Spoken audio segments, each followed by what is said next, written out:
When Steph Curry, a four-time NBA champion, two-time MVP, and the greatest three-point shooter who has ever lived, boarded a United Airlines flight out of Charlotte, North Carolina on the night of his 36th birthday, he had no idea that a flight attendant named Renata Marchand was about to walk up to his seat, look him straight in the face, and tell him to get off the plane. He was not drunk. He was not causing trouble. He was not being loud or rude or breaking any rule. He was sitting quietly in seat 2A, first class, with his hood up and his eyes closed, just trying to get home to his wife Aisha and his three kids in San Francisco. But Renata did not see a man who had broken every three-point record in NBA history.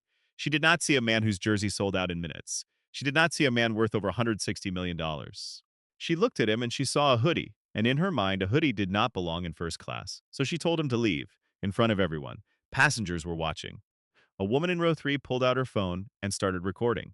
And a 7-year-old boy in a Golden State Warriors t-shirt looked up at his mother and said the words that would change everything. Mom, that lady just kicked Steph Curry off the plane. But here is what nobody expected. Here is what no one on that flight could have predicted. What happened next was not about basketball. It was not about fame. It was not even about the video that would go viral with 14 million views in 48 hours. It was about a woman sitting in seat 8C, a woman named Jocelyn Pratt. A woman who had recognized Renata's voice the second she stepped on that plane. A woman who had been searching for Renata for 9 long years because Renata had taken something from her. Something that no amount of money could replace. Something that Jocelyn had been aching to find every single day since it disappeared. And she was not going to let Renata walk off this plane without giving her an answer. What Renata was hiding, the secret she had carried for almost a decade, is something that will break your heart. And what Steph Curry said to her in that cold jet bridge, just 8 quiet words, ended up changing not just Renata's life, but the lives of people he would never even meet. Stay with me on this one. Watch this whole video, because by the end, you will understand why this story is not really about a hoodie or a plane or a famous basketball player. It is about something much bigger. And I promise you, you will not see the ending coming. It all started at Gate B7, Charlotte Douglas International Airport, March 14, 2024. It was his birthday, March 14, 2024, a Thursday. The sun had already gone down over Charlotte, North Carolina, and the airport was buzzing with the usual evening rush. Gate B7 at Charlotte Douglas International Airport was packed. Families sat on the floor near the charging stations. Businessmen in suits talked loudly on their phones. A baby cried somewhere near the window. United Airlines Flight 8092 to San Francisco was boarding. And standing in the slow-moving line with nothing but a backpack slung over one shoulder and a boarding pass glowing on his phone screen was Stephen Wardell Curry II. Steph Curry, four-time NBA champion, two-time MVP, the greatest three-point shooter the world has ever known, a man who had broken records that people once said could never be broken, a man whose jersey hung in arenas and whose name was shouted by millions. But tonight, he did not look like any of that. Tonight, he looked like a tired man heading home. He wore a gray oversized hoodie with the hood pulled up over his head, simple black joggers, white Nike sneakers that were not new, no gold chain around his neck, no diamond watch on his wrist, no bodyguard walking beside him, no cameras following his steps, just Steph, alone, quiet, blending into the crowd like a ghost. He had spent the evening having a small birthday dinner with his parents, Dell and Sonia Curry, at a restaurant in Charlotte. This was the city where he had grown up. He had gone to Charlotte Christian School right here in this town. He had played college basketball at Davidson College, only about 20 minutes from this very airport. Charlotte was home in a way that no other city could ever be, but San Francisco was calling him back. His wife, Aisha, and their three kids were waiting. The Golden State Warriors had a game in 2 days. The playoff race was tight. There was no time to stay, so Steph had hugged his mom, kissed his dad on the cheek, and driven to the airport by himself. No driver, no assistant, just a man in his car and a quiet ride through streets he had memorized as a boy. Now he walked down the jet bridge, stepped onto the plane, and moved through the narrow aisle toward the front. Seat 2A. First class. Window seat. He placed his backpack in the overhead bin, sat down, pulled his hood a little lower over his eyes, and let out a long breath. He was not trying to hide. He was just trying to rest. The cabin smelled like recycled air and coffee. The overhead lights hummed with a soft yellow glow. A businessman in seat 1C was already typing on his laptop. A woman in 3B was flipping through a magazine. A mother and her young son were settling into row 4. The boy was wearing a Golden State Warriors t-shirt. He could not have been older than 7. Everything was calm. Everything was normal. And then she appeared. Renata Marchand walked out of the first-class galley like she owned the airplane. She was 42 years old with sharp brown eyes and dark hair pulled back so tightly it looked painful. Her uniform was pressed to perfection. Not a single wrinkle. Her name tag was pinned exactly 1 inch below her left shoulder, just the way the manual required. She carried a clipboard in her right hand, and she held it the way a soldier holds a weapon, firm, ready, always in control. Renata was the lead flight attendant on this route. She had worked for the airline for 11 years. She had fought hard for this position. First class was her kingdom, and she guarded it with iron eyes and a voice that could freeze a room. She scanned the cabin the way she always did before every flight, eyes moving from seat to seat, checking faces, checking clothes, checking luggage, making silent judgments the way a person sorts laundry. This belongs here, that does not. Her gaze stopped at seat 2A. A man in a hoodie, hood up, eyes closed. Backpack in the overhead bin instead of a leather briefcase. No suit, no tie, no expensive watch catching the light. Renata's lips pressed together into a thin line. She did not see a man who had scored 3,747 three-pointers in his NBA career, more than any human being who had ever lived. She did not see a man who had led the Golden State Warriors to 4 championship titles. She did not see a man whose face was painted on murals in Oakland and San Francisco, whose shoes sold out in minutes, whose foundation fed thousands of children every single year. She saw a hoodie. And in Renata Marchand's mind, hoodies did not belong in first class. She straightened her clipboard. She fixed her already perfect collar. And she walked toward seat 2A with the kind of slow, deliberate steps that meant trouble was coming. "Excuse me, sir," she said, leaning down just enough to make her voice feel like a whisper, but loud enough that the passengers in the first 3 rows all turned their heads. "I'm going to need to see your boarding pass again. I think there may have been a mistake with your seat assignment." There was no mistake. But Renata Marchand had already decided that there was one. And what she did not know, what she could not possibly know, was that this moment, this single decision made under the humming yellow lights of a Boeing 737, was about to change her life forever. Because 6 rows behind Steph Curry, in seat 8C, sitting perfectly still with a folded photograph hidden inside her purse, was a woman named Jocelyn Pratt. A woman Renata had not seen in 9 long years, a woman whose heart had been broken in a way that time could not heal, and Jocelyn was watching. She had heard Renata's voice the second she stepped on the plane. She had recognized it instantly. The sharpness, the authority, the way it curled at the edges like something pretending to be polite. Jocelyn's hands gripped the armrests so hard her knuckles turned white. She was not here for Steph Curry. She was here for Renata. And the secret between them was the kind of secret that, once it came out, would make what happened in seat 2A feel like nothing at all. But that part of the story is not ready yet. Not yet. Renata Marchand was not born mean. She was born small apartment, small town feeling in a big city. Newark, New Jersey. Third floor of a brick building on Hawthorne Avenue where the hallway always smelled like boiled cabbage and the elevator never worked.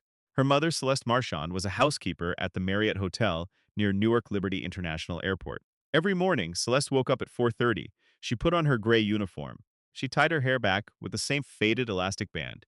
And she took the number 62 bus to the hotel where she would spend the next 10 hours making beds that other people would sleep in, folding towels that other people would use, and scrubbing bathrooms that other people would dirty again by nightfall.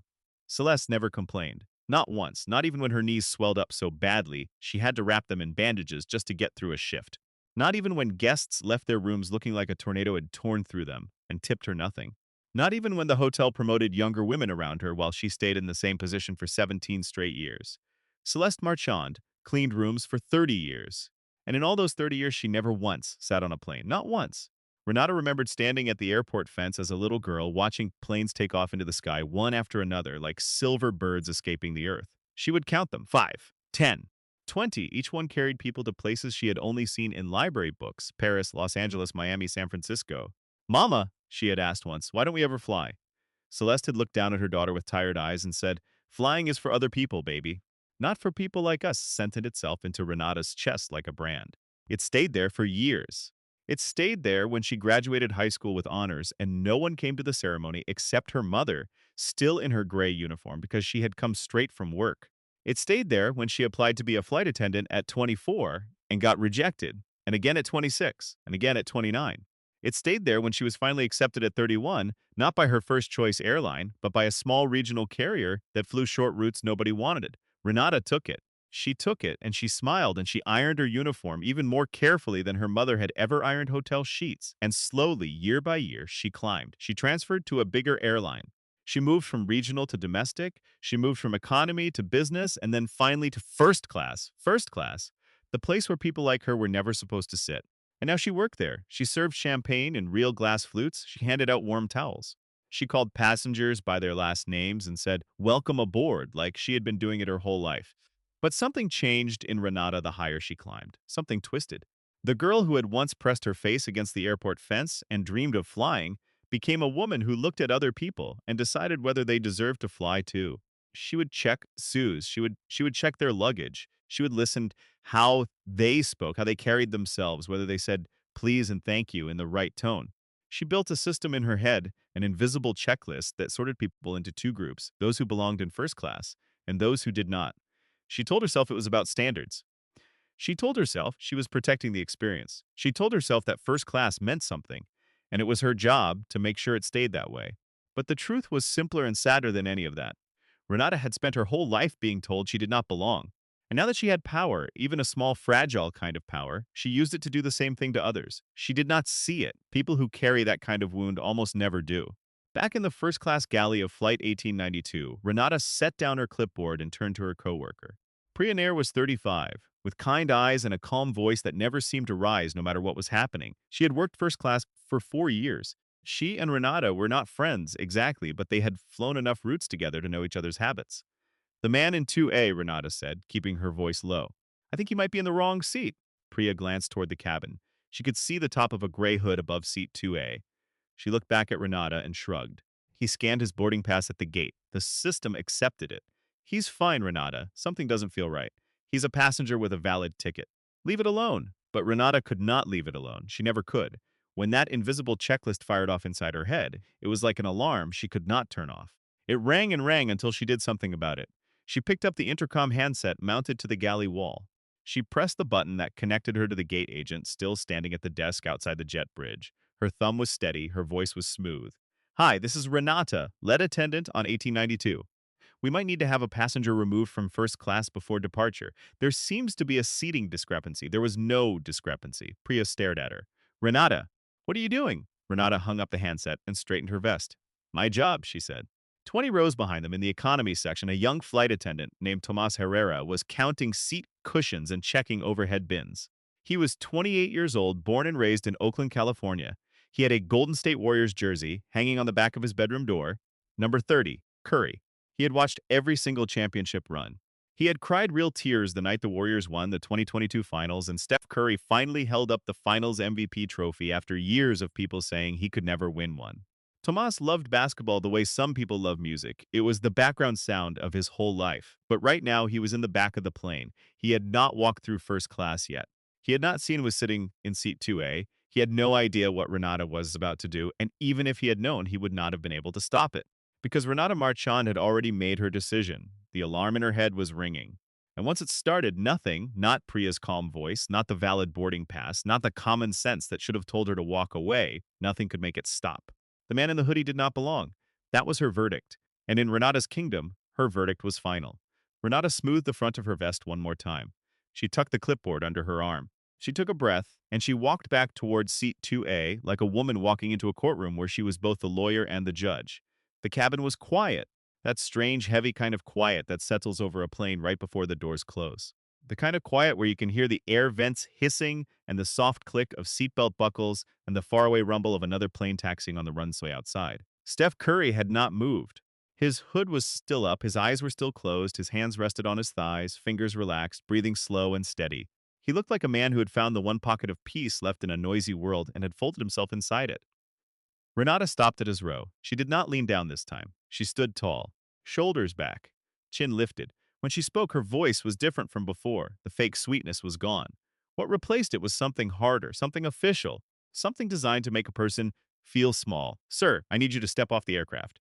Steph opened his eyes. He looked up at her, not with anger, not with confusion. Just calm, steady attention, the way a man looks at something he is trying to understand. I'm sorry, he said. There's a discrepancy with your ticket. I need you to step into the jet bridge so we can get this sorted out with the gate agent. Steph reached into the pocket of his hoodie and pulled out his phone. He opened his boarding pass. He held the screen up to her, tilting it so the light caught it clearly. The blue and white display was impossible to miss. Curry, Stephen W. Seat 2A. First class Carlot San Francisco Flight 1892. That's my seat, he said quietly. 2A, it's right here. Renata barely glanced at the screen. She had already looked at it once before, and it had not mattered then. It did not matter now. Her mind was locked. The alarm was still ringing. Sir, our system is showing a flag on your reservation. I can't get into the details here. I just need you to step out so we can verify everything. It'll only take a moment. There was no flag. There was no system alert. There was nothing wrong with his reservation, his ticket, or his seat. Renata had made it up.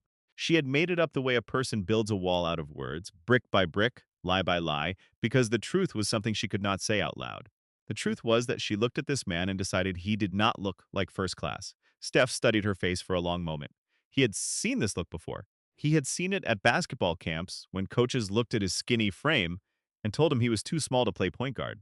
He had seen it at the 2009 NBA draft when teams passed on him because they did not believe a babyface kid from Davidson College could survive in the league. He had seen it 100 times in 100 different rooms where people measured him with their eyes and decided he was not enough.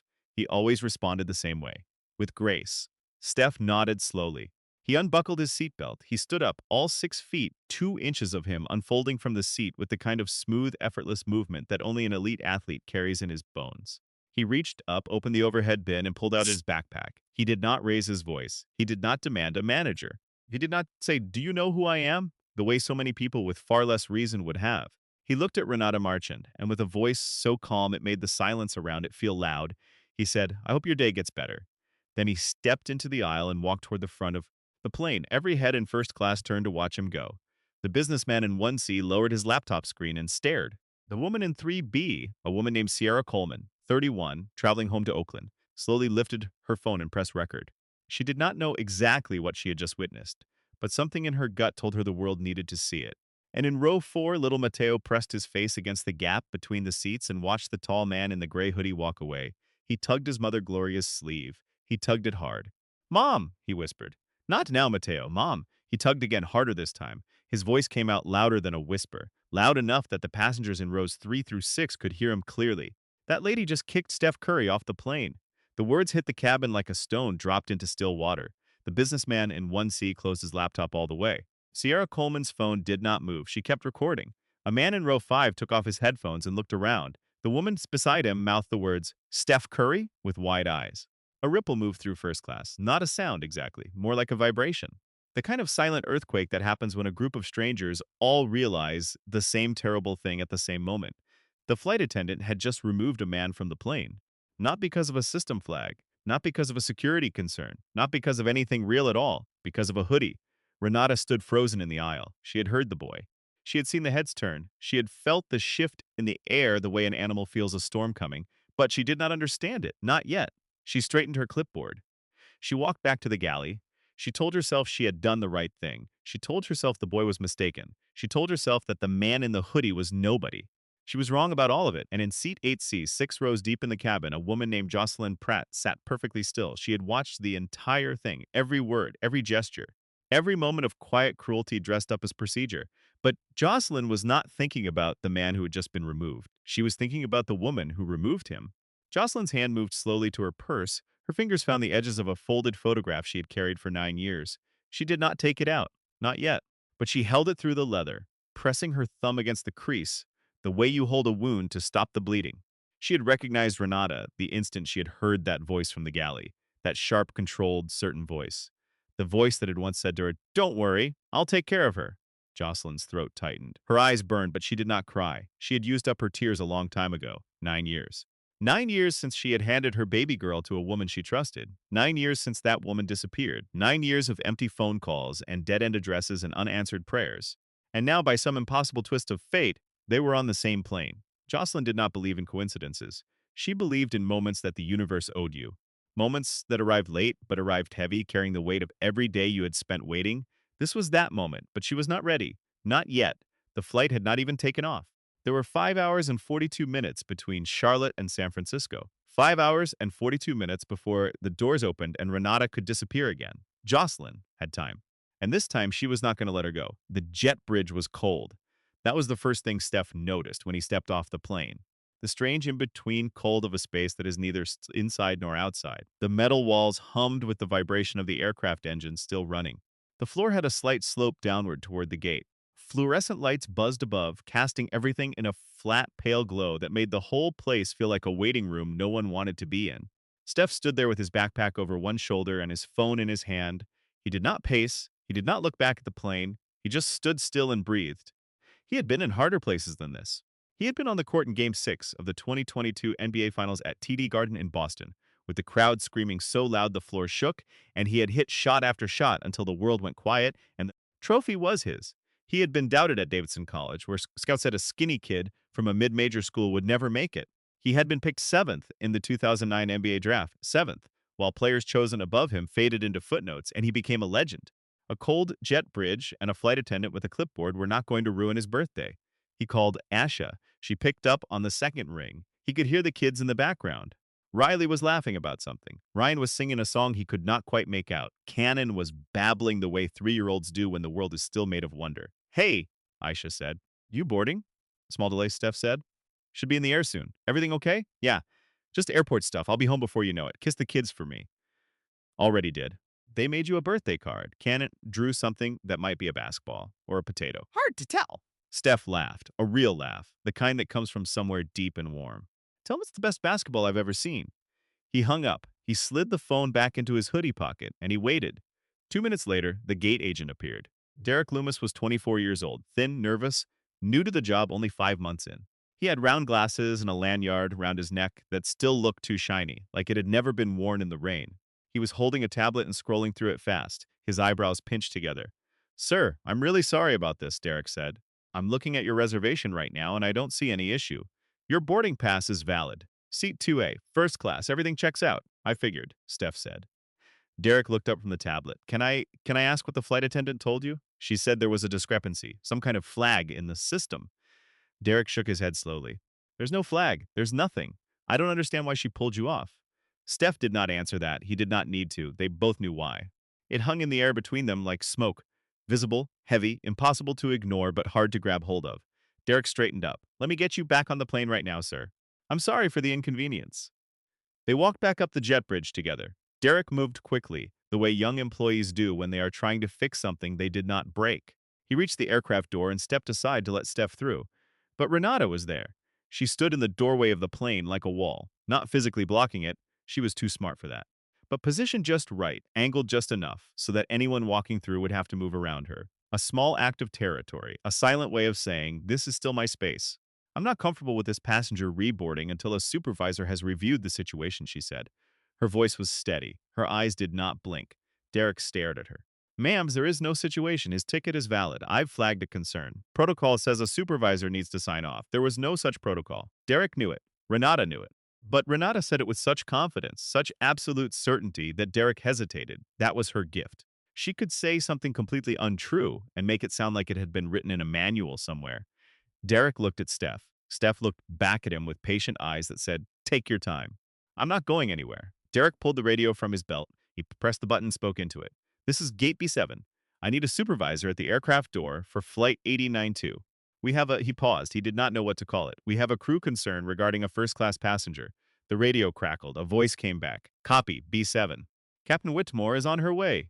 2 minutes passed, maybe 3. The jet bridge was quiet except for the hum of the engines and the distant sound of luggage carts beeping on the tarmac below. Then footsteps, firm even, unhurried. The kind of footsteps that belong to a person who has walked through 1,000 problems and never once ran. Captain Angela Whitmore stepped out of the cockpit and through the first-class cabin. She was 51 years old.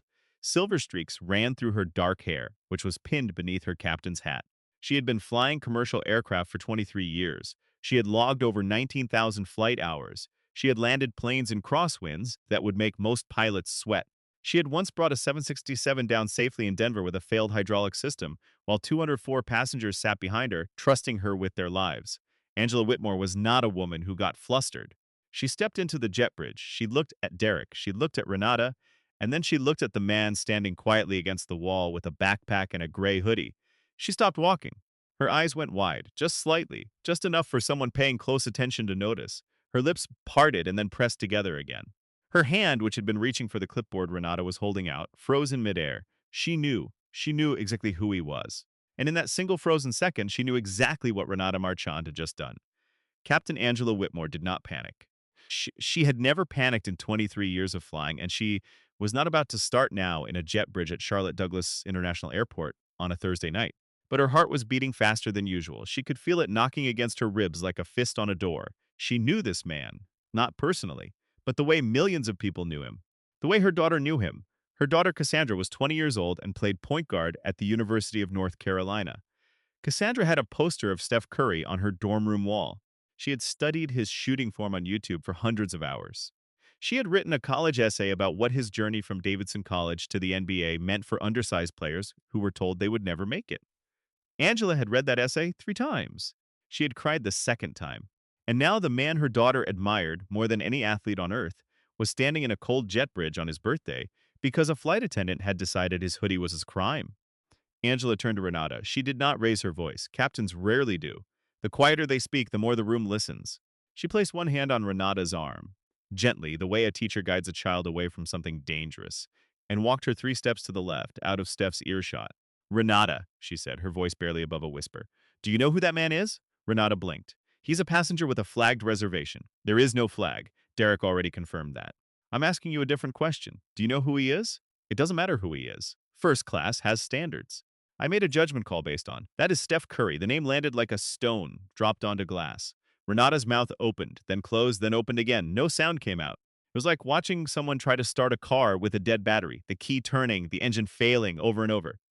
She started, Steph Curry. Number 30, Golden State Warriors. 4-time NBA champion, the all-time leader in three-pointers made. His father, Del Curry, played for the Charlotte Hornets for 10 seasons. Steph grew up 20 minutes from where we are standing right now. He is one of the most famous athletes on the planet. And you just removed him from my aircraft because he was wearing a hoodie. The color left Renata's face. It did not drain slowly. It vanished. One moment her cheeks had color, and the next they were the gray-white of the jet bridge walls. Her fingers tightened around the clipboard until her knuckles turned pale. Her eyes darted toward Steph, who was still leaning calmly against the wall, and then back to Angela. I didn't know, Renata whispered. That's the problem, Angela said. It shouldn't matter whether you knew. Angela turned away from Renata and walked towards Steph. She extended her hand. Mr. Curry, I'm Captain Angela Whitmore. I am so sorry for what just happened. There was no issue with your reservation. You are absolutely welcome in your seat, and I'd like to personally walk you back on board. Steph looked at her hand. He shook it.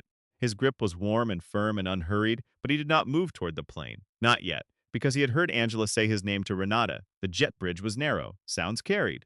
Whispers were not as quiet as people thought. He had heard every word. And something about the way this was unfolding bothered him, not the removal. He had already let that go, not the embarrassment. He had handled worse in front of 20,000 people in arenas that wanted him to fail. What bothered him was the reason Angela's words had worked. It was not because what Renata did was wrong. It was because of who he turned out to be. That was what changed Renata's face. Not guilt, not the realization that she had judged a stranger unfairly.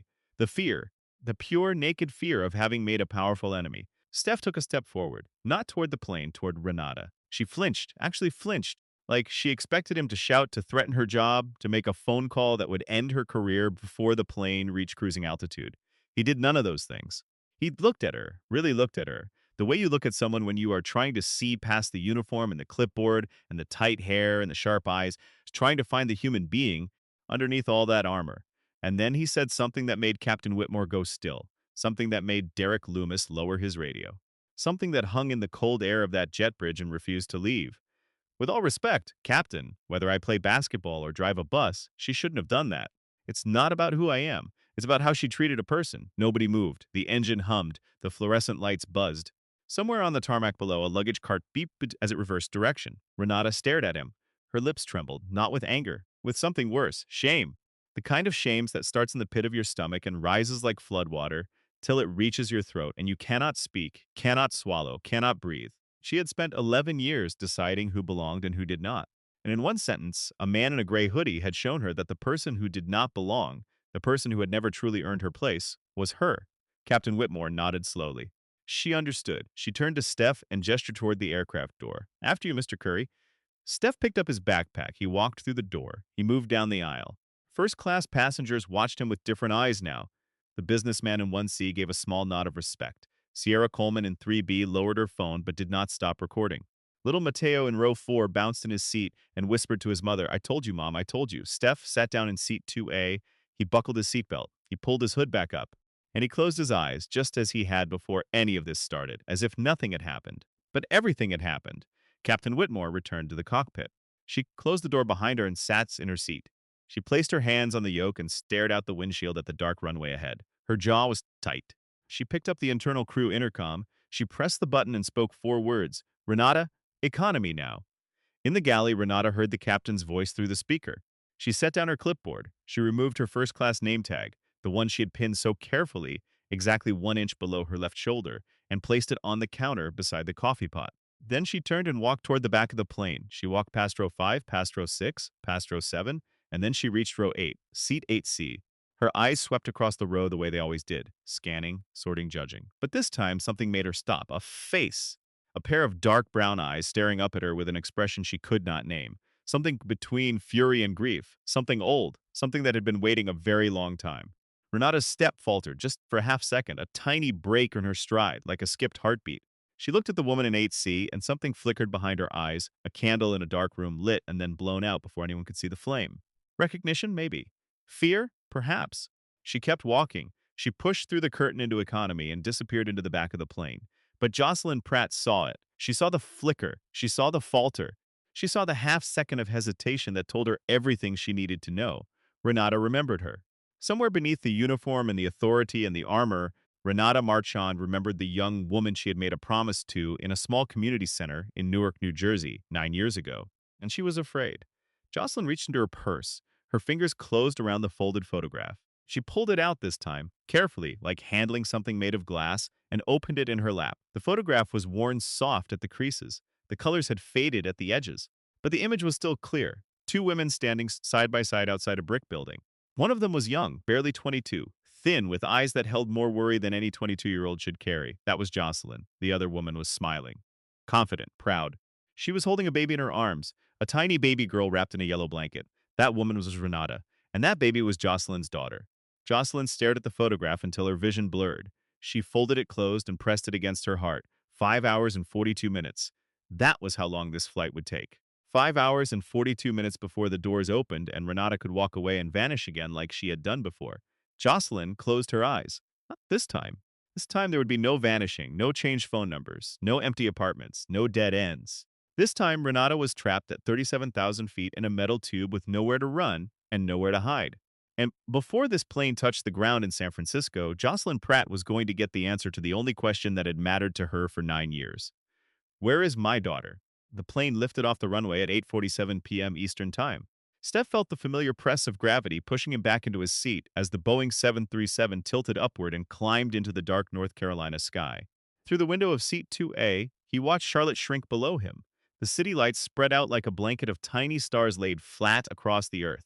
He could see the highways curving through neighborhoods he had driven 1,000 times as a teenager.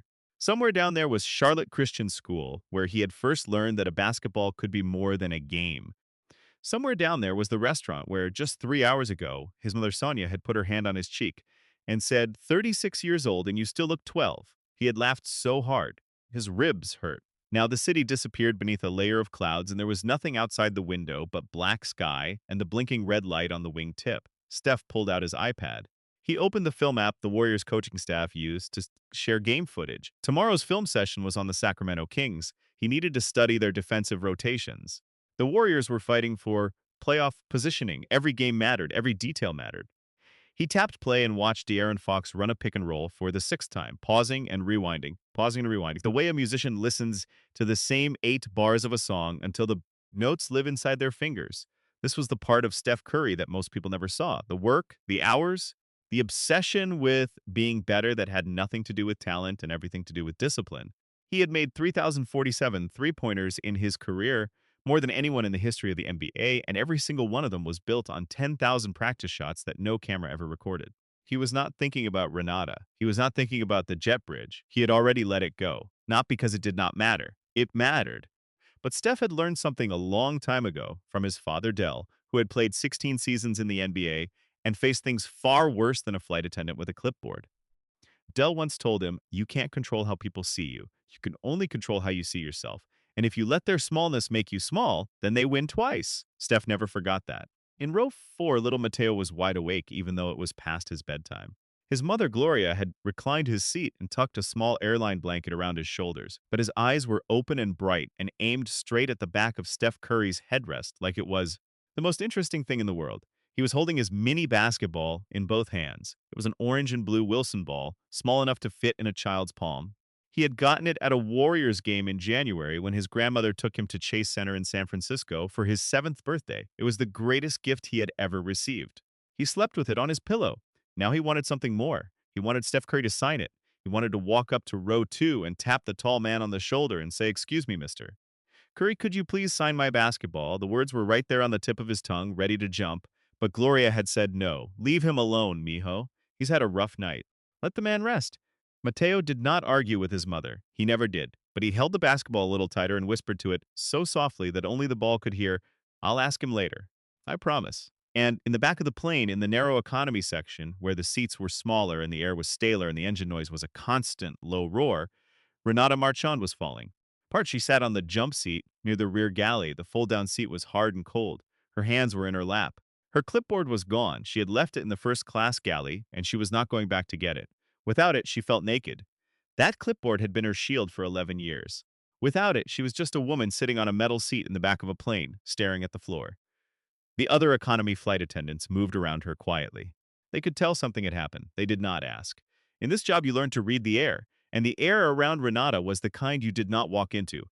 Her mind was a wheel spinning in mud, going nowhere, making a mess. She kept replaying the moment Captain Whitmore had said the name, Steph Curry, the way those two words had rearranged everything, the way the ground had opened beneath her feet and kept opening, and she was still falling, and she could not see the bottom. But it was not the name that haunted her. Not really.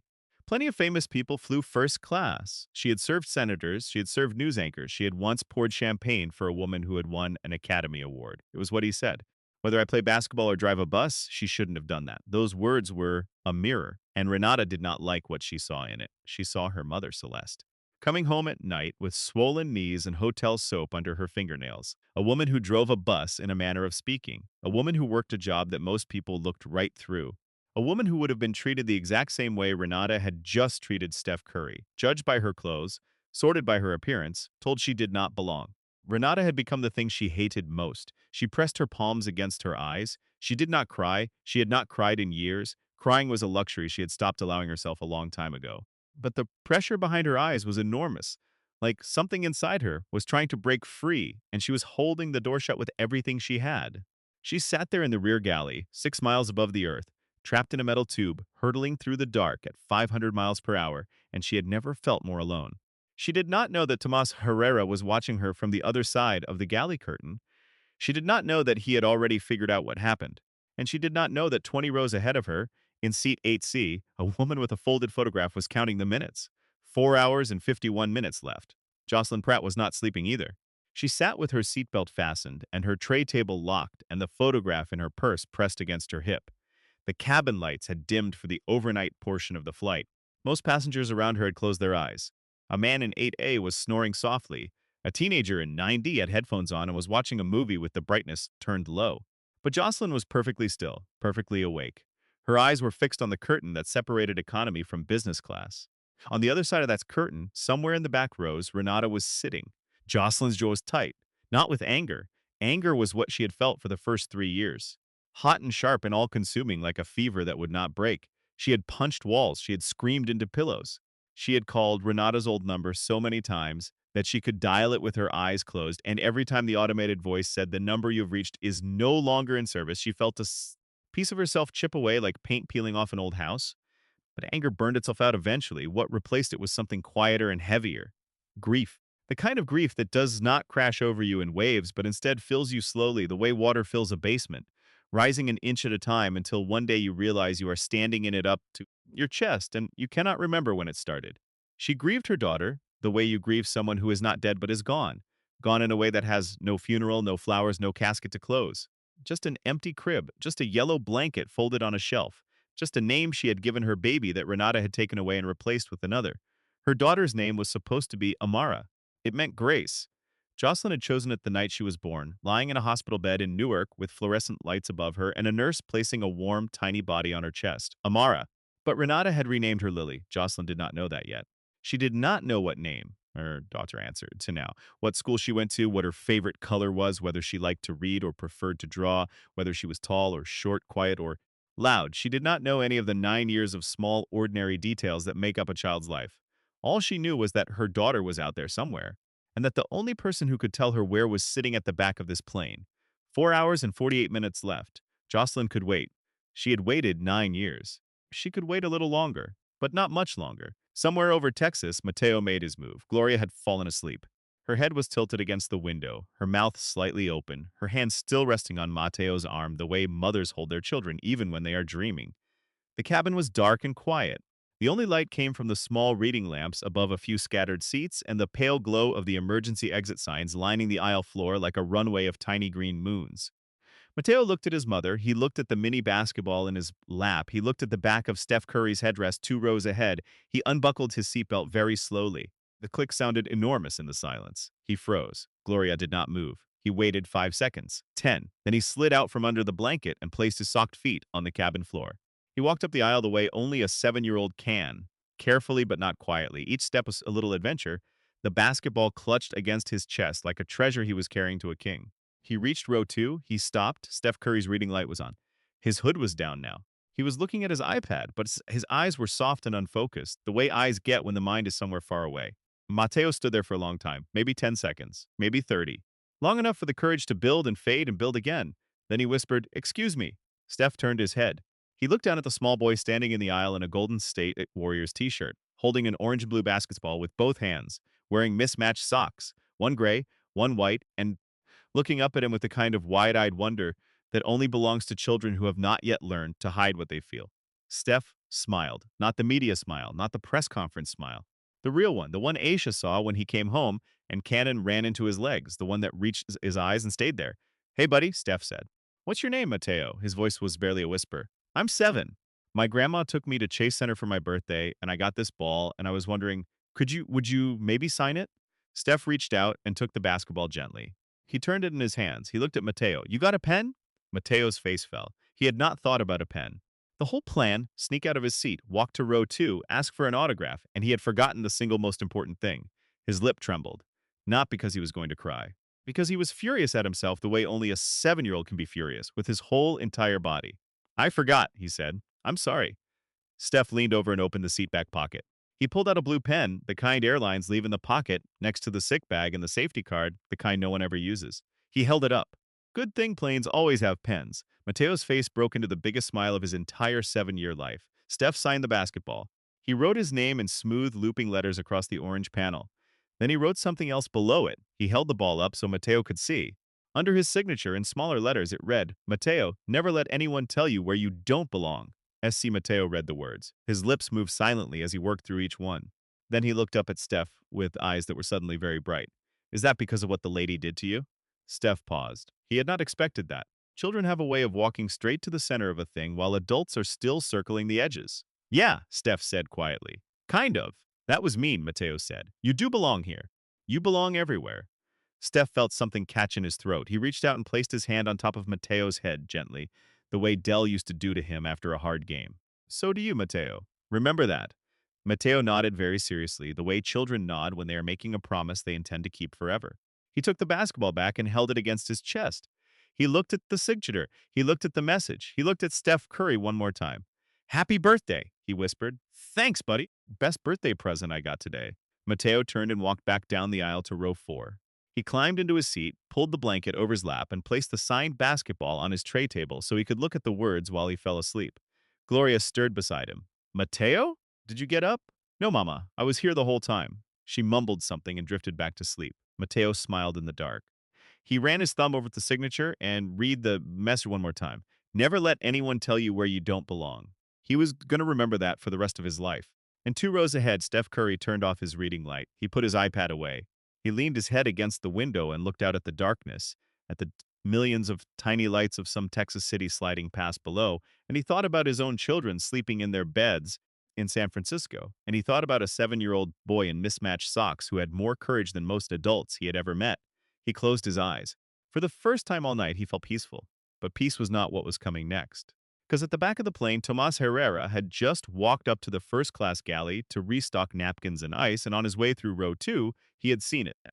He had seen Steph Curry signing a small basketball for a little boy in a Warriors shirt. He had seen the smile. He had seen the moment, and he had stopped dead in his tracks.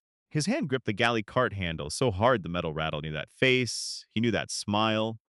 He had watched that man hit a 34-foot three-pointer against the Houston Rockets in 2019 that was so beautiful Tomas had fallen off his couch. He had watched that man dance at the 2022 championship parade in San Francisco while a million people lined the streets and cried happy tears. That was Steph Curry. In seat 2A, the seat Renata had tried to empty, Tomas felt his stomach drop the way it does when an elevator falls too fast. He stood in the galley for a long moment, gripping the cart, breathing through his nose, thinking about the woman in the back of the plane who had no idea, or maybe she did by now, what she had. Done. He set down the napkins. He left the ice. He turned around and walked toward economy. He needed to talk to Renata right now. Tomas found Renata exactly where he expected to find her. On the jump seat in the rear galley. Sitting straight, hands flat on her thighs, eyes fixed on the floor like she was trying to read something written in the carpet. She looked smaller back here.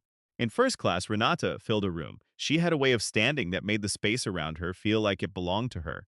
But here, on the narrow fold-down seat with the engine roar pressing through the walls and the overhead bins rattling with every pocket of turbulence, she looked like a woman who had been unplugged from the thing that powered her. Tomas pulled the galley curtain closed behind him. The rear lavatory light clicked from green to red. Someone was inside. Good. That meant privacy. At least for a few minutes. Renata. She did not look up. Renata, the man you pulled off the plane. I know, she said. Her voice was flat, emptied out, like a glass that had been tipped over and drained. Captain Whitmore told me. Steph Curry, Renata. That's Steph Curry sitting in 2A. I said I know. Tomas leaned against the galley counter. The metal was cold through his uniform shirt. He crossed his arms, not because he was angry, although he was, but because he needed to hold himself together. He needed something to press against so the words would come out steady instead of hot. Do you understand what's going to happen? He said. The woman in 3B was recording. I saw her phone. She got the whole thing. You removing him walking off, all of it. Renata's jaw tightened. A muscles twitched below her left ear. That video is probably on the internet already, Tomas continued.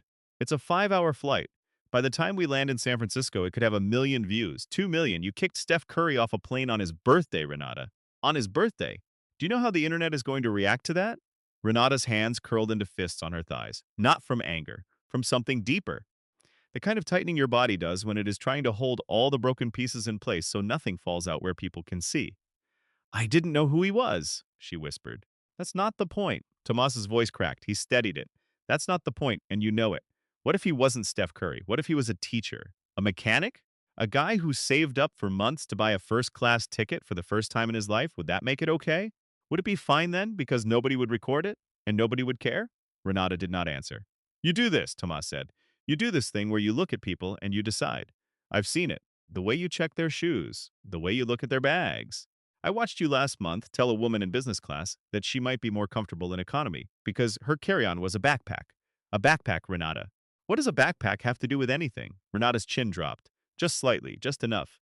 I grew up in Oakland, Tomas said. His voice softened now. The anger was still there, but something warmer was pushing through it, the way sunlight pushes through clouds. I grew up watching Steph Curry turn a team that nobody believed in into the greatest dynasty basketball has ever seen. The 2015 championship, I was 19 years old. I watched it in my grandmother's living room, and when they won, I ran out into the street, and people were honking their horns and crying and hugging strangers. The 2017 and 2018 championships. Back to back. Kevin Durant and Steph together. Nobody could touch them. He paused. His eyes were shining. And then 2022, the one that mattered most. Steph was 34 years old. People said he was done. People said the Warriors were finished. Kevin Durant was gone. Klay Thompson had been hurt for 2 years. And Steph carried that team on his back all the way to the finals and beat the Boston Celtics and won the finals MVP that everyone said he would never win. I cried that night, Renata. A grown man sitting on his couch in Oakland, California, crying because a man who was told his whole life that he was too small and too skinny proved every single one of them wrong. Tomas wiped eye with the back of his hand, quickly, like he was brushing away something that was not supposed to be there. That man out there in 2A, he says, pointing toward the curtain, he has spent his whole career being underestimated.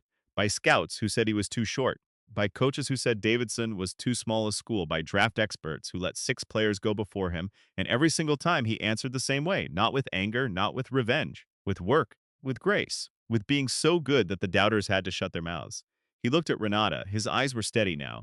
And tonight, on his 30th birthday, after a quiet dinner with his parents in the city where he grew up, he got on a plane to go home to his wife and kids, and a flight attendant decided he didn't belong in first class because of what he was wearing. The lavatory door clicked from red to green. Someone shuffled out and returned to their seat. The galley was silent except for the engine noise and the soft rattle of a loose coffee cup in the overhead cabinet.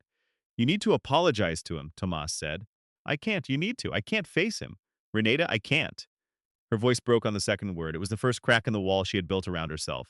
Not a big crack, just a thin line running through the surface, like a fracture in ice. But it was there. And through that crack, Tomas could see something he had never seen before in 11 years of knowing Renata Marchand. Fear, not of losing her job, not of the video going viral, not of the internet or the headlines or the airline's response. Fear of herself, fear of the woman she had become. Fear of looking in the mirror that Steph Curry's quiet words had held up in that jet bridge and seeing the reflection that stared back. Whether I play basketball or drive a bus, she shouldn't have done that. Those words were inside her now, burrowing, digging, finding every dark corner she had hidden from herself and flooding them with light she did not want. Tomas opened his mouth to say something else, something about how apologies are hard but necessary, something about how the bravest thing a person can do is admit they were wrong, but he never got the chance because the galley curtain moved. Not from turbulence, not from a passenger heading to the lavatory. It moved the way a curtain moves when someone pulls it aside with purpose, with intention, with the slow, steady hand of a person who has been waiting a very long time for this exact moment. Jocelyn Pratt stood in the gap. She was not tall, 5'4", maybe 5'5". She wore a simple navy blue sweater and dark jeans and flat shoes that made no sound on the galley floor. Her hair was pulled back in a low bun. Her face was calm, too calm. The kind of calm that sits on top of something enormous, the way a frozen lake sits on top of deep, dark, moving water. She was not looking at Tomas. She was looking at Renata. And Renata was looking at her. The two women stared at each other across 4 feet of galley floor. The air between them was so thick it felt solid. Tomas could feel it pressing against his chest like a hand. He looked at Renata. Her face had gone white, not the embarrassed white from earlier in the jet bridge. This was different. This was the white of a person who has just seen a ghost, the white of someone whose past has just walked through a curtain and is standing close enough to touch. He looked at Jocelyn. Her jaw was set, her eyes were dry, her hands were at her sides, perfectly still, but her right hand was curled around something she had taken from her purse, a folded piece of paper, or a photograph, something she held the way a person holds evidence, the way a person holds proof. The engine roared, the coffee cup rattled, the lavatory light clicked green, and then Jocelyn spoke. 5 words. Just 5, quiet, steady, each one placed carefully like a stone in a wall that had taken 9 years to build. Where's my daughter, Renata? The words hit the galley like a thunderclap in a silent room. Tomas's head snapped toward Renata. His mouth opened. His eyebrows climbed his forehead. He looked at Jocelyn, then back at Renata, then back at Jocelyn, trying to read the story written in the space between these two women, a story he did not know, a story he had walked into the middle of without a map. Renata did not move. She did not blink. She sat on that jump seat like a woman who had been turned to stone. The only sign of life was her breathing, fast, shallow, the kind of breathing that happens when the body is deciding between running and collapsing. Her lips moved. No sound came out. She tried again. Nothing. Jocelyn took one step closer. I asked you a question. The galley was too small for this, too small for two women carrying 9 years of silence between them, too small for the truth that was about to come out. The walls pressed in, the ceiling pressed down, the engine noise filled every gap where quiet might have offered mercy. Tomas did not move. He stood with his back against the counter, barely breathing, understanding in some deep animal way that this moment did not belong to him. He was a witness, nothing more. Renata's mouth opened a third time. This time sound came out, thin, broken, like a voice coming through a cracked radio. Jocelyn! Just the name. That was all she could manage. But the name carried everything. It carried the admission that she knew this woman, that she remembered, that the flicker in her eyes when she had walked past row 8 was not imagination. It was recognition. It was the past catching up to her at 500 miles per hour, 37,000 feet above the earth with nowhere left to go. Jocelyn did not soften. She held the photograph up, not to show Renata, to show Tomas, to show anyone, to make it real, to pull it out of the darkness where it had lived for 9 years and hold it up in the light of the fluorescent galley bulb where it could not be denied. This is me, Jocelyn said, pointing to the young woman in the picture. This is Renata. She pointed to the other woman. And this, her voice cracked. The first crack, the only one she would allow. This is my daughter. She was 11 days old in this photograph. Tomas looked at the picture. He looked at Renata. The blood had left her face so completely that her skin looked gray under the galley lights. I don't understand, Tomas said quietly. I'll tell you, Jocelyn said. She did not take her eyes off Renata, since she won't, and she did. She told it simply. The way you tell a story that you have told yourself so many times, it has been worn smooth like a river stone. No extra words, no decoration, just the bones of it laid out one by one on the galley floors. 22, living in Newark, working 2 jobs, cleaning offices at night and stocking shelves at a grocery store during the day. She had no family nearby. Her mother had passed when Jocelyn was 17. Her father had left before she was born. she was alone in the way that only people who have truly been alone can understand the kind of alone where the phone never rings and the mailbox is always empty and the emergency contact line on every form stays blank. And then she had a baby, a girl, born on September 4, 2015 at University Hospital in Newark, New Jersey. 6 pounds, 9 ounces, brown eyes, 10 perfect fingers. 10 perfect toes. A cry so loud the nurse laughed and said this one is going to be a singer. Jocelyn named her Amara. It meant grace. For 3 months, Jocelyn tried. She tried so hard. She worked her 2 jobs and brought Amara to a neighbor who watched her during shifts. But the neighbor moved away, and the next babysitter cost more than Jocelyn earned in a week. And the landlord raised the rent, and the grocery store cut her hours. And the walls of her tiny apartment started closing in the way walls do when the money runs out and the hope runs out, and you are 22 years old holding a baby who deserves more than you can. She went to a community support group at a church on South Orange Avenue, a group for young mothers who were struggling. That is where she met Renata. Renata was 33 then. She had just started working for the airline. She was kind. She listened. She brought diapers to the meetings without being asked. She sat next to Jocelyn every Tuesday night and held Amara on her lap and made the baby laugh by wiggling her fingers. Jocelyn trusted her. When things got desperate, when Jocelyn could not pay rent and could not find childcare, and the thought of calling child services made her sick with terror, Renata offered a solution. Let me take her, Renata said, just for a little while, 6 months. Until you get back on your feet. I have a stable job. I have a spare room. She'll be safe. I promise. Jocelyn held Amara all night the day before the handover. She did not sleep. She memorized her daughter's face, the curve of her cheeks, the way her tiny fist curled around Jocelyn's pinky finger and would not let go, even in sleep. The next morning, she wrapped Amara in a yellow blanket and handed her to Renata outside the Brick Community Center. Someone took a photograph. That was the photograph Jocelyn now held in her hand. Renata said, I'll take care of her, I promise. 6 months, that's all. 6 months. Jocelyn spent those 6 months rebuilding. She found a better job. She found a cheaper apartment. She enrolled in a job training program. She counted the days. She crossed them off on a calendar she kept taped to her refrigerator, 182 days. She crossed off every single one. On the 183rd day, she called Renata's phone. The number was disconnected. She went to Renata's apartment. The apartment was empty. A neighbor said the woman had moved out 2 weeks earlier. No forwarding address, no note. Jocelyn stood in the hallway outside that empty apartment for an hour. She knocked on the door 11 times. Each knock got softer. The last one was barely a tap, the sound of a woman who already knew that no one was going to answer. She went to the police. They said it was a civil matter. She went to a lawyer. The lawyer said without formal custody paperwork, which Jocelyn did not have because the arrangement was informal, built on trust, sealed with nothing but a promise and a photograph. There was very little they could do. She filed reports, she made calls, she searched online, she went to every address she could find connected to Renata's name. Dead end after dead end after dead end. 9 years of dead ends. And now, at 37,000 feet in the rear galley of a United Airlines flight from Charlotte to San Francisco, the dead end had finally opened. Jocelyn finished the story. The galley was silent. Tomas had tears running down his cheeks. He did not wipe them away this time. He let them fall. He looked at Renata. Is this true? Renata did not lift her head, but she nodded, a small nod. The smallest movement a human neck can make and still count as yes. She's safe, Renata whispered. She's okay. She's in Charlotte. The words fell out of her like stones dropping into water. Each one sent ripples through the galley that Jocelyn felt in her chest. Charlotte, Jocelyn repeated. Her voice was shaking now. She was in Charlotte this whole time? Yes. I flew out of Charlotte tonight. She was there. My daughter was there, and I didn't know. Yes. Jocelyn gripped the edge of the galley counter. Her knees were softening. The strength that had carried her through this conversation, the strength she had built over 9 years of searching, was leaving her body the way heat leaves a house when someone opens the door in winter. What is her name? Jocelyn asked. Renata was quiet for a long time. 5 seconds, 10, 15, an eternity measured in heartbeats. Lily, she finally said. I named her Lily. The sound that came out of Jocelyn was not a scream. It was not a sob. It was something in between, something that does not have a name in any language.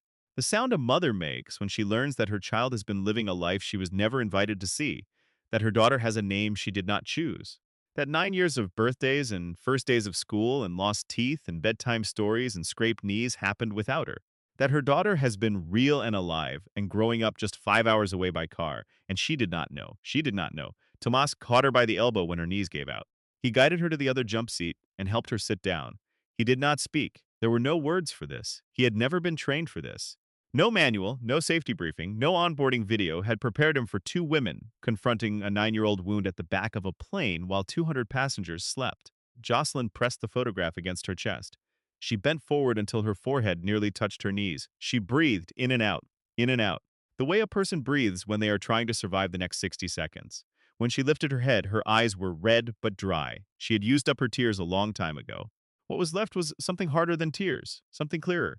She looked at Renata. How? She asked. How did you adopt her? I never signed anything. I never gave permission. Renata's voice was a thread, thin enough to snap. I told the court you had abandoned her, that I had been her primary caregiver for over a year, that I could not locate you. You didn't try to locate me. You ran. I know. You changed your number. You moved. You disappeared. I know. And then you went to a judge and said I abandoned my baby. Yes, the word sat in the air like a brick, heavy, final, ugly. Why? Jocelyn asked. And this time the word was not angry. It was the saddest word Tomas had ever heard, a single syllable holding the entire weight of 9 lost years. Renata lifted her head. Her eyes were swollen. Her mascara had smeared into dark half-moons beneath her lashes. She looked at Jocelyn, really looked at her, the way Steph Curry had looked at Renata in the jet bridge, trying to find the human being behind the armor, and she told the truth, the real truth, the one she had never spoken out loud. Because I loved her, Renata said. Because I held her and fed her and rocked her to sleep and sang to her, and she grabbed my finger the way she used to grab yours, and I couldn't give her back. I tried. I told myself every day that I would call you, that I would bring her home. But every day she smiled at me, and every day it got harder, and then one day I realized I couldn't do it. I couldn't let her go, so I ran. She wiped her face with the back of her hand. I told myself I was saving her. I told myself she was better off with me. I told myself you were too young, too unstable, that I was giving her a better life. I told myself every lie I needed to hear so I could sleep at night. She paused. Her voice dropped to barely a breath. But I knew. I always knew. And I have never slept well since. The galley hummed. The engine roared. The coffee cup rattled in the cabinet like a tiny heartbeat. Jocelyn stared at her, not with hatred. That surprised Tomas. He had expected hatred. He would have understood hatred. 9 years of stolen motherhood, hatred would have been the smallest, most reasonable response. But what Jocelyn felt was not hatred. It was something more complicated, something that would take years to untangle. A knot made of rage and grief and relief and confusion, and the strangest, most unwanted thread of understanding, because Jocelyn knew what it felt like to love that baby.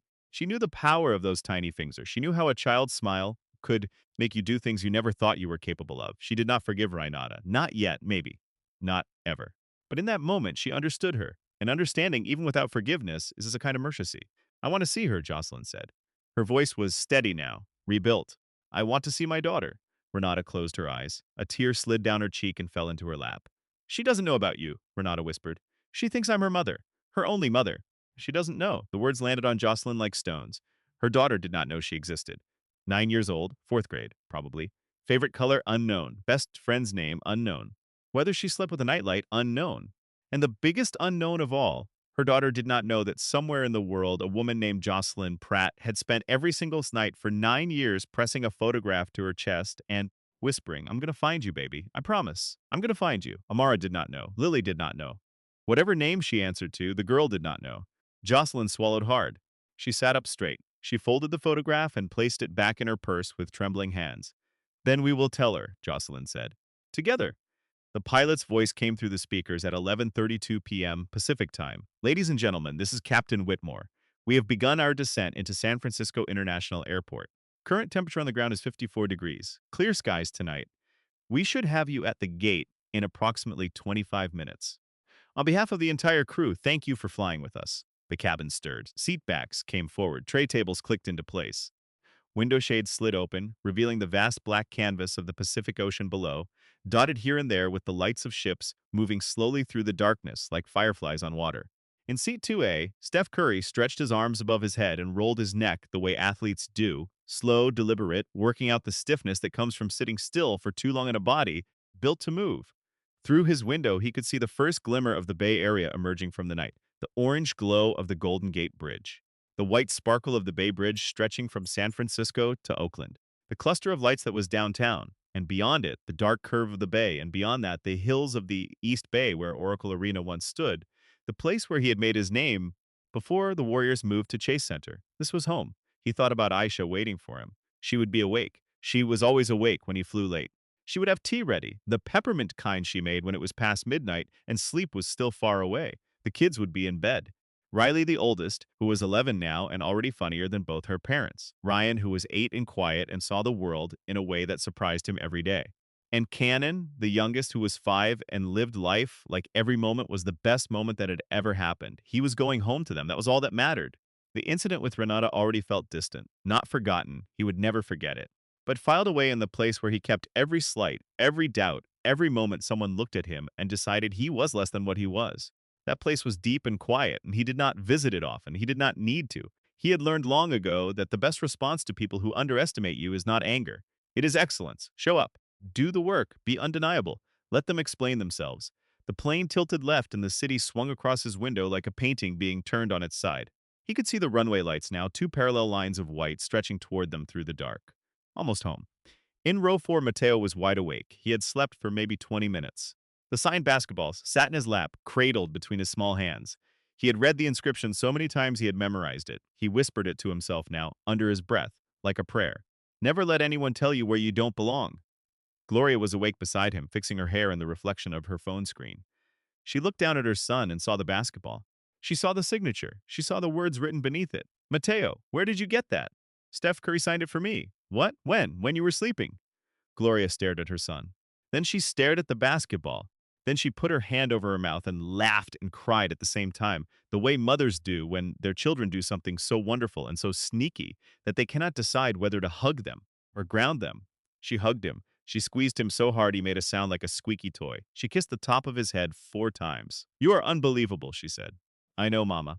In the rear galley, the world was different. Tomas had returned to his station for landing. He was buckled into his jump seat near the emergency exit, hands folded, eyes forward, doing everything the manual required. But his mind was in the galley. His mind was with 2 women whose story he had stumbled into like a man walking through a door that led to a room he did not know existed. He had not told anyone what he had heard. He would not. Some things are not yours to tell. He understood that the way he understood turbulence, you feel it, you ride it out, you do not try to explain it to the passengers. Renata sat on the opposite jump seat, 6 feet away from him. She was buckled in. Her posture was perfect. Her uniform was still pressed. Her hair was still pulled back tightly. From the outside, she looked the same as she had at the beginning of the flight, but she was not the same. Something behind her eyes had changed. The sharpness was gone. The surveillance, that constant scanning, sorting, judging, had stopped. She stared straight ahead at the cabin wall, but she was not seeing the wall. She was seeing something much further away. Something 9 years deep. She was thinking about Lily. Lily, who was sleeping right now in a small bedroom in a brick house in Charlotte, North Carolina. Lily, who had a purple backpack and a collection of chapter books she arranged by color on her shelf. Lily, who liked strawberry ice cream and hated broccoli and could do a cartwheel in the backyard, but not a handstand.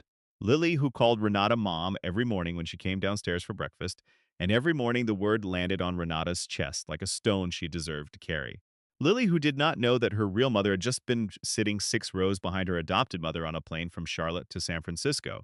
Renata had given Jocelyn her phone number, her real one, not a burner, not a work line, the number that Lily called when she needed to be picked up from school, the number that connected to the real Renata, the one behind the uniform and the clipboard and the armor. She had agreed to a meeting, in Charlotte, in person. She had agreed that Lily should know the truth. She did not know how she was going to do it. She did not know what words to use. How do you tell a 9-year-old that the woman she calls mom is not the only mother she has? How do you explain to a child that the world is more complicated than she thought, that love is more complicated, that the story of how she came to be in this house with this woman is tangled and painful and full of choices that grown-ups made when they were scared and selfish and trying their best and failing? Renata did not know, but she knew it had to be done.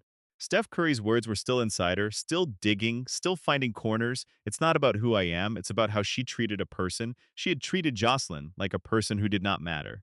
She had decided, the way she decided about passengers, the way she decided about the man in the hoodie, that Jocelyn was less than too young, too broke, too alone. Not enough for her own daughter. Renata had played God with someone else's child, and she had played it so well. She almost got away with it forever. Almost, the landing gear dropped with a heavy mechanical thud. The cabin rattled. The runway lights grew larger in the windows. The ground was coming up fast. Jocelyn was in seat 8C, buckled in, hands flat on her thighs. The photograph was back in her purse. Her phone had a new contact saved in it. Renata Marchand, a real number, a real connection. For the first time in 9 years, the dead end had a door. She did not know what would happen next. She did not know if Renata would keep her word. She did not know if Lily Amara, her daughter, would want to meet her. She did not know if the girl would understand or be angry or be scared or cry or run away or reach out her arms. She did not know any of that, but she knew one thing. Her daughter was alive. Her daughter was safe. Her daughter was in Charlotte. And For the first time in 9 years, the sentence that had lived in Jocelyn's chest like a nail, "I don't know where my baby is," loosened. Not all the way, not yet, but enough to breathe, enough to feel the air fill her lungs and reach places it had not reached in a very long time. The wheels touched the runway. The plane bounced once, then settled. The engines roared in reverse, pressing everyone forward against their seatbelts. The cabin shook and then slowed and then smoothed out as the aircraft rolled toward the gate. San Francisco, Captain Whitmore's voice returned. Welcome to San Francisco International Airport. Local time is 11:57 p.m. Please remain seated until the seatbelt sign is turned off. And once again, thank you for flying with us tonight. The seatbelt sign dinged off. The cabin exploded with movement. Overhead bins popped open. Bags were pulled down. Phones were turned on, the aisle filled with bodies. In first class, Steph Curry stood up. He pulled his backpack from the overhead bin and slung it over his shoulder. He pulled his hood up, the same gray hoodie, the same quiet posture, the same man who had walked onto this plane 5 hours and 42 minutes ago. He stepped into the aisle. Mateo was standing on his seat, held up by Gloria's arm, waving over the headrests with his free hand. "Bye, Steph. Happy birthday." The entire first-class cabin turned. Several passengers who had witnessed the incident earlier began to clap, slowly at first, then louder. The businessman in one seat, the woman next to him, a couple in row 3. Sierra Coleman in 3B, who clapped with her phone still in her hand, the video already uploaded, already spreading, already becoming something much bigger than a 5-hour flight. "We love you, Chef Curry," someone called out. Steph laughed. That real laugh, the one that reached his eyes. He pointed at Mateo and mouthed the words, "Remember what I wrote." Mateo clutched the basketball and nodded so hard, his whole body shook. Steph walked off the plane. He walked through the jet bridge, the same kind of cold, narrow, fluorescent lit tunnel, where he had stood alone on his birthday while a woman with a clipboard decided he was not good enough. But this was a different jet bridge, a different city, a different feeling. He stepped into the terminal. The gate area was mostly empty. A cleaning crew was vacuuming near the windows. A bookstore was closed and dark. The moving walkway hummed in the distance. He pulled out his phone and texted Aisha. "Landed. Coming home. Save me some cake." She replied in 4 seconds, "Always." "Happy birthday, baby." He smiled. He put the phone in his pocket and walked toward ground transportation, toward the car that would take him across the bay, toward the house where his children were sleeping, toward the life he had. Built one three-pointer at a time. Behind him, the plane sat at the gate, slowly emptying. Passengers streamed out and scattered into the night like seeds carried by wind. Each one carried a piece of what had happened on Flight 89 too. Some would tell the story tomorrow. Some would see it on the internet and realize they had been there. Some would forget by morning. But 3 people on that plane would never forget. Renata walked off last after all the passengers, after the other crew members, after the cleaners boarded. She stood at the gate desk for a moment, holding her crew bag, looking out the terminal window at the dark runway. A plane took off in the distance, its lights rising into the sky like a star being born. She thought about her mother, Celeste, who cleaned rooms and never flew, who told her daughter that flying was for other people. Renata had spent her whole life trying to prove that wrong. And somewhere along the way, she had started doing the same thing to others that the world had done to her mother. She picked up her crew bag and walked toward the exit. Tomorrow she would call Jocelyn. Tomorrow the real work would begin. Tomorrow she would start becoming someone different, someone Lily could be proud of when the full truth came out. But tonight, she just walked, alone, quiet, carrying the heaviest bag she had ever carried. And it was not the one in her hand. The video hit the internet at 12:14 a.m. Pacific time. Sierra Coleman posted it from her apartment in Oakland, 43 minutes after walking off the plane. She sat on the edge of her bed, still wearing her travel clothes, her suitcase unopened by the door. She watched the video one more time on her phone, 2 minutes and 17 seconds. The audio was muffled by engine noise, but the picture was clear. You could see Renata standing over seat 2A. You could see Steph Curry showing his boarding pass. You could see him stand up, pull his backpack from the overhead bin, and walk off the plane without raising his voice. You could hear Mateo, clear as a bell. "Mom, that lady just kicked Steph Curry off the plane." Sierra typed a caption. She kept it simple. "Steph Curry got kicked out of first class tonight for wearing a hoodie on his birthday." Watch this. She posted it on X, then Instagram, then TikTok. By 1 a.m., it had 200,000 views. By 6 a.m., it had crossed 4 million. By noon the next day, Friday, March 15, 2024, it was everywhere. 14 million views and climbing. Every sports account shared it. Every news outlet picked it up. ESPN ran it as a headline segment. CNN played the clip 3 times in 1 hour. The hashtag Let Steph Fly trended at #1 in the United States for 9 straight hours. The internet did what the internet does. It exploded. Basketball fans were furious. Warriors fans called for the airline to be boycotted. Former NBA players posted their reactions. Draymond Green, Steph's teammate, posted a video from his living room shaking his head and saying 3 words. On his birthday, man. Clay Thompson, who had played alongside Steph for over a decade, posted a photo of himself boarding a plane in a hoodie and wrote, "Guess I'm getting kicked off too." Even people who did not follow basketball were angry because the video was not really about basketball. It was about something bigger, something everyone recognized. The moment when someone looks at you and decides, based on nothing but your clothes, your appearance, the way you carry yourself, that you do not belong. Millions of people had felt that moment in their own lives, in restaurants, in stores, in hotel lobbies, in job interviews, in schools, and airports. The video touched that bruise. And bruises, when touched, remind you of every time you have been hit. The airline released a statement at 2:00 p.m. Eastern Time. It was carefully written by a team of public relations professionals and approved by 3 layers of management before it reached the public. We are aware of the incident involving a passenger on Flight 1892 on March 14. We sincerely apologize to Mr. Curry and to all our customers. The actions taken by our crew member do not reflect the values of this airline. We are conducting a full internal investigation. The crew member involved has been placed on administrative leave pending the outcome of that investigation. Administrative leave, that was the official language for what had happened to Renata. She found out from a phone call at 7 in the morning while she was sitting at her kitchen table in her Charlotte apartment, still in the clothes she had worn on the flight, having not slept at all. Her supervisor spoke in a flat, rehearsed tone. He said the words pending investigation 4 times. He said administrative 3 times. He did not ask her how she was doing.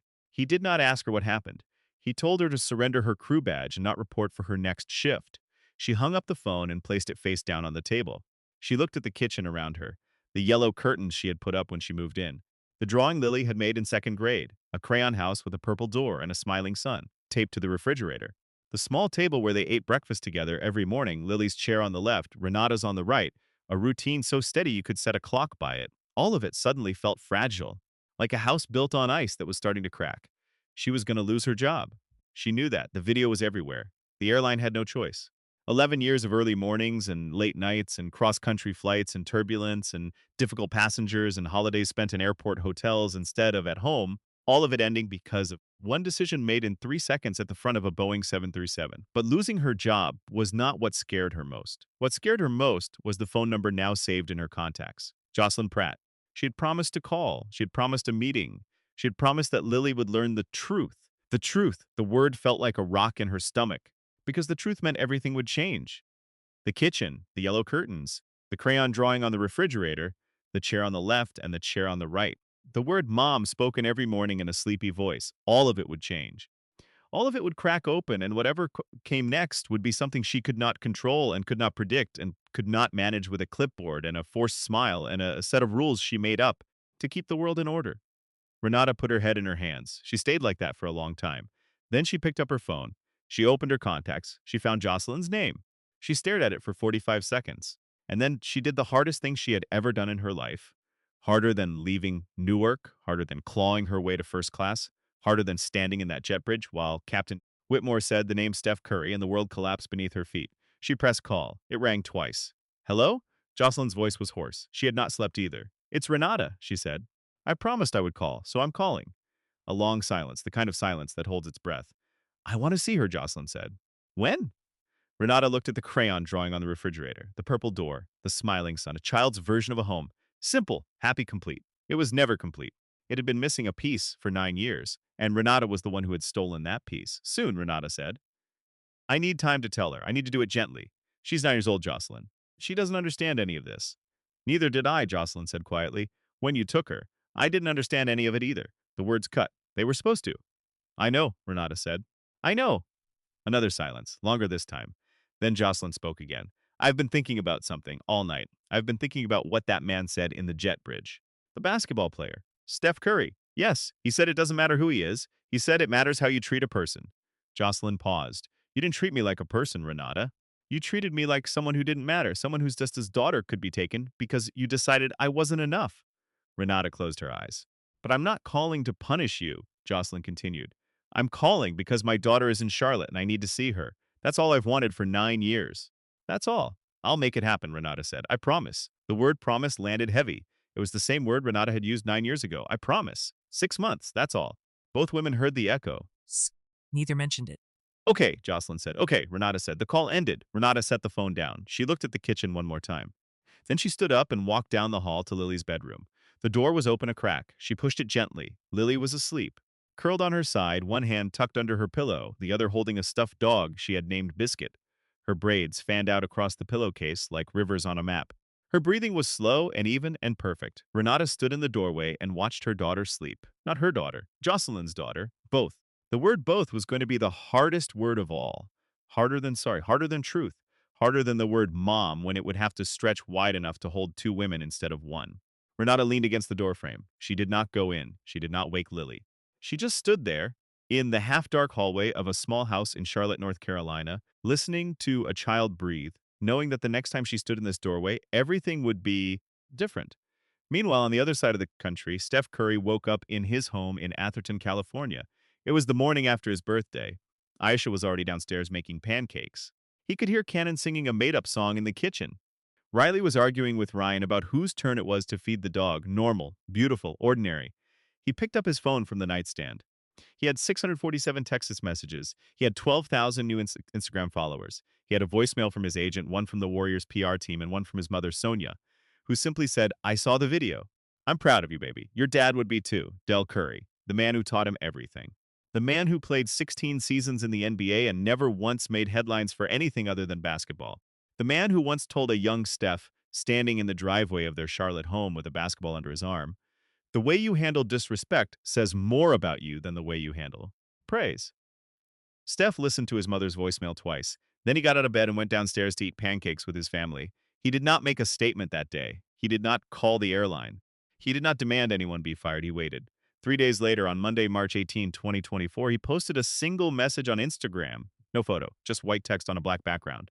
8 words. Kindness costs nothing.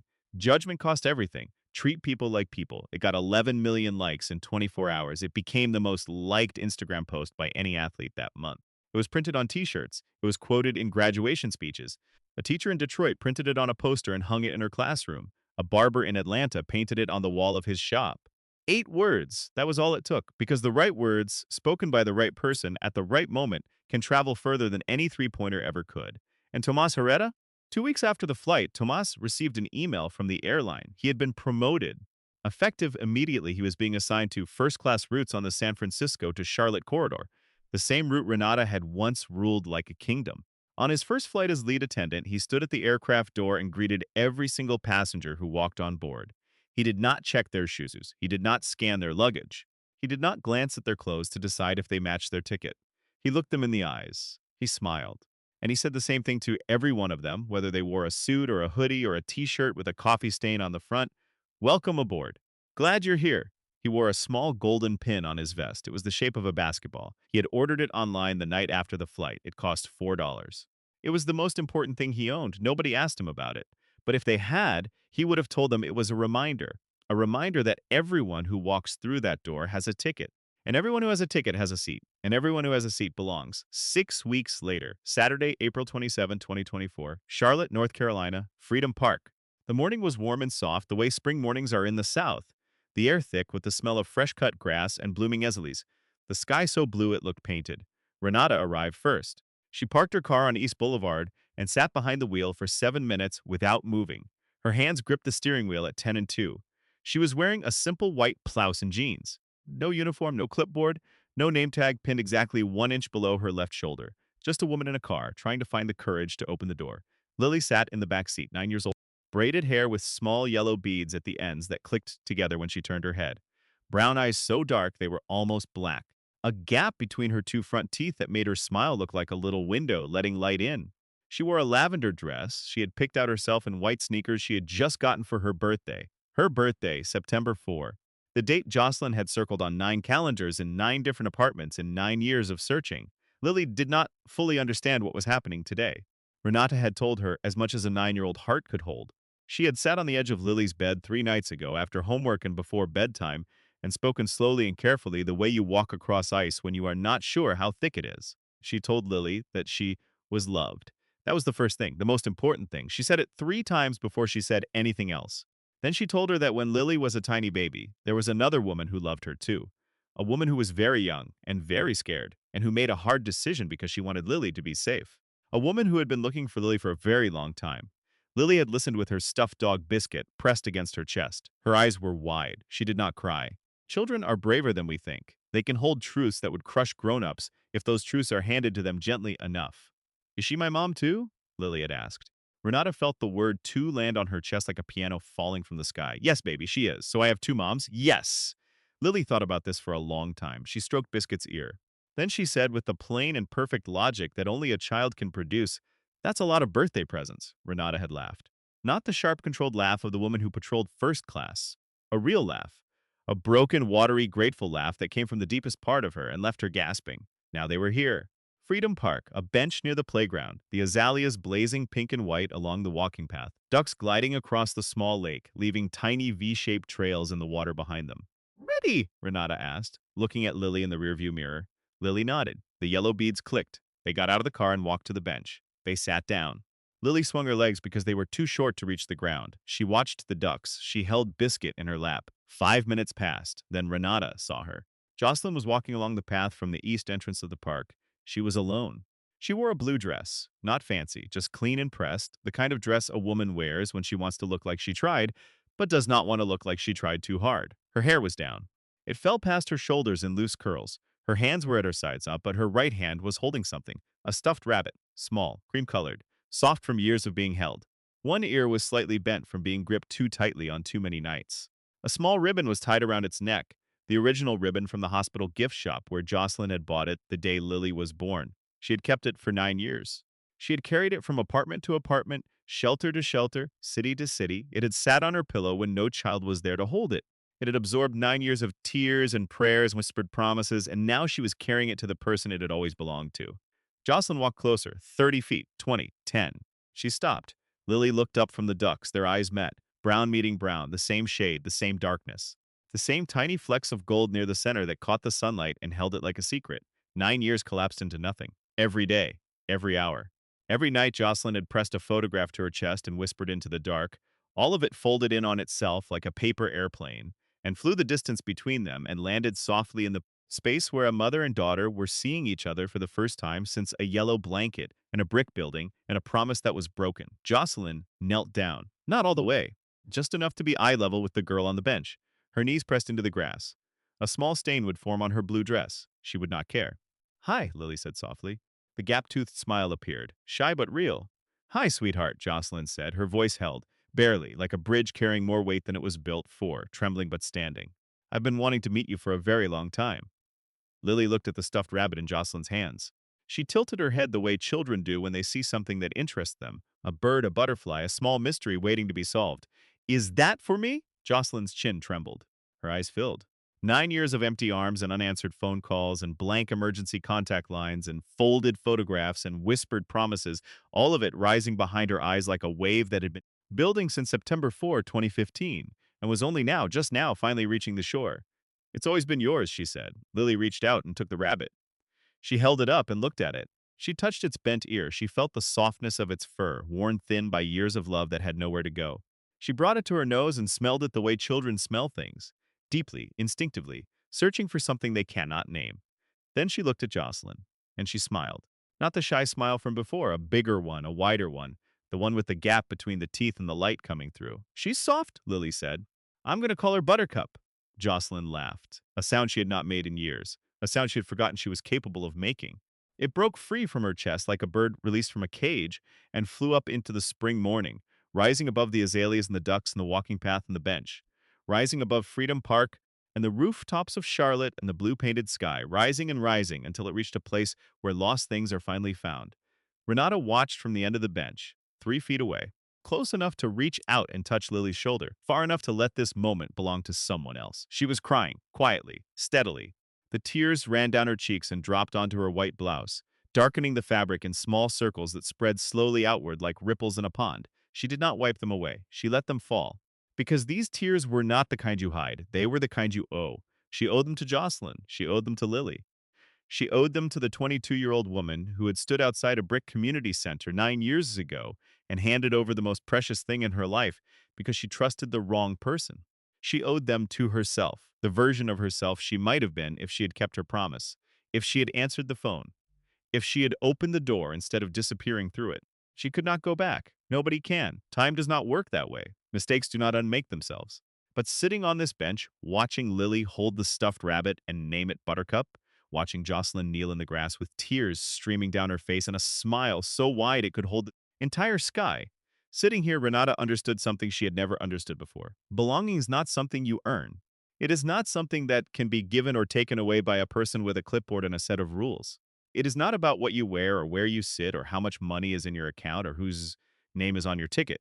Belonging is what happens when someone looks at you and says, "You are welcome here. You matter. You are enough." That is what Steph Curry had tried to tell her in the jet bridge. That is what Jocelyn had been trying to tell her for 9 years without ever having the chance to say the words. And that is what Lily was telling both of them right now. Without knowing it, just by sitting on a bench in a lavender dress, swinging her legs that were too short to reach the ground, holding a stuffed rabbit named Buttercup in one hand and a stuffed dog named Biscuit in the other, smiling her gap-toothed smile at two women who loved her more than she would ever fully understand. Two mothers, one child, a park full of azaleas. It was not a perfect ending. There would be hard days ahead. Lawyers, conversations, boundaries to draw and redraw, holidays to share, explanations to give. A child learning to hold two truths at once, that she was taken and she was loved, that a wrong thing was done by someone who was not all wrong, that the world is messy and people are complicated and love does not always look the way it is supposed to. But today was not about all of that. Today was about a bench and a rabbit and two words spoken by a 9-year-old girl in yellow beads. High and soft. That was enough. For now, that was more than enough. 1 month later, May 25, 2024, Chase Center, San Francisco, the Golden State Warriors versus the Sacramento Kings. A Saturday night game. The arena was full. 18,664 people packed into every seat, every section, every standing room corner. The noise was a living thing. It bounced off the walls and the ceiling and filled the air with a hum that you felt in your teeth. During warm-ups, Steph Curry jogged onto the court. He was wearing a gray hoodie, the same gray hoodie, the one from Flight 892, the one from Gate B7 at Charlotte Douglas International Airport, the one that a flight attendant had looked at and decided was not good enough for first class. He shot around in it for a few minutes. Jumpers from the elbow, step back threes from the wing, pull-ups from the logo, each one swishing through the net with the sound of a whisper landing exactly where it was meant to. A reporter from ESPN noticed the hoodie during the pregame media window. She asked about it. The camera was rolling. Steph smiled, the real one. "This hoodie got me kicked off a plane," he said. "So now it's my lucky hoodie." The clip aired during the broadcast. The crowd at Chase Center erupted when it played on the Jumbotron.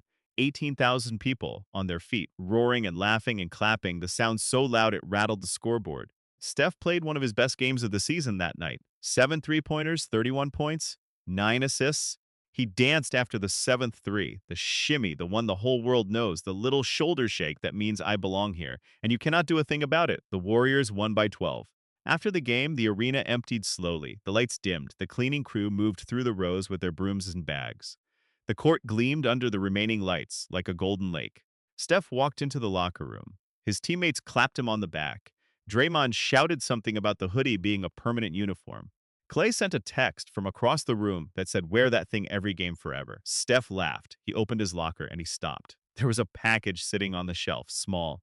A padded manila envelope, no return address, just his name written on the front in neat, careful handwriting. He picked it up. He opened it. Inside was a single piece of lined paper, folded in thirds. The kind of paper torn from a composition notebook, the kind of paper children use for homework. He unfolded it. The handwriting was not a child's. It was a woman's, careful, steady. Each letter formed with the kind of slowness that happens when a person is choosing their words one at a time, placing them on the page the way you place stones in a garden, deliberately, because everyone matters. The note read, "Dear Mr. Curry, I'm sorry for what happened on the plane. You were right. It was never about who you are. It was about who I wasn't yet. Because of that night, I lost my job. But I found something I had been missing for much longer. I found the courage to tell the truth. I found the strength to face someone I had wronged. And I found a way to give a little girl something she deserved, her whole story. You told me you hoped my day would get better. It didn't, not that day. But the days after it did, slowly, one at a time. The way things heal when you finally stop pretending the wound isn't there. Thank you for showing my daughter, both my daughters, what grace looks like. Happy belated birthday." Renata Steph read it twice. He stood in the locker room for a long moment, the noise fading around him, the note held gently between his fingers. He did not know the full story behind these words. He did not know about Jocelyn or Lily or Buttercup or the bench in Freedom Park. He did not know about the 9 years or the broken promise or the yellow blanket or the stuffed rabbit with the bent ear, but he knew enough. He knew that something had changed in the woman who had stood over his seat and decided he did not belong. He knew that the words he had spoken in a cold jet bridge on his 36th birthday had landed somewhere real. He knew that grace, the kind you give freely, without expectation, without audience, without reward, can travel distances that no one can measure and arrive at places no one can predict. He folded the note carefully, three neat creases. He slid it into the front pocket of his gray hoodie, right next to his heart. Then he zipped up the hoodie. He picked up his bag. He walked out of Chase Center into the cool San Francisco night. The bay was dark and wide and still. The city lights reflected off the water in long, shimmering lines that stretched toward the horizon. Somewhere out there, across the country, in a small house in Charlotte, a 9-year-old girl was sleeping with a stuffed dog named Biscuit under one arm and a stuffed rabbit named Buttercup under the other, and two women who both loved her were learning slowly, painfully, imperfectly how to share the enormous, terrifying, beautiful thing called motherhood. Steph did not know any of that. But the note in his pocket was warm against his chest, and the hoodie, the plain gray oversized hoodie that had started all of it, held him the way it always had. Quietly, simply, without pretending to be anything more than what it was. He wore it home. And that is the story of a man in a gray hoodie who reminded the world that kindness costs nothing and judgment costs everything. Now, I want to hear from you. Where are you watching this from right now? Drop your city and country in the comments. I love seeing how far this community reaches. And if this story's made you feel something, if it reminded you to treat people like people, no matter what they look like or what they are wearing, then do me a favor. Hit that like button. It takes 1 second, but it helps this message reach someone who needs to hear it today. If you are not subscribed yet, go ahead and hit subscribe and turn on that bell so you never miss a story like this one. Every time you share, every time you like, every time you subscribe, you help spread a little more kindness into the world, and the world could use a whole lot more of it. Now click on the video popping up on your screen right now. Trust me, that one is going to hit you even harder than this one did. I will see you in the next video.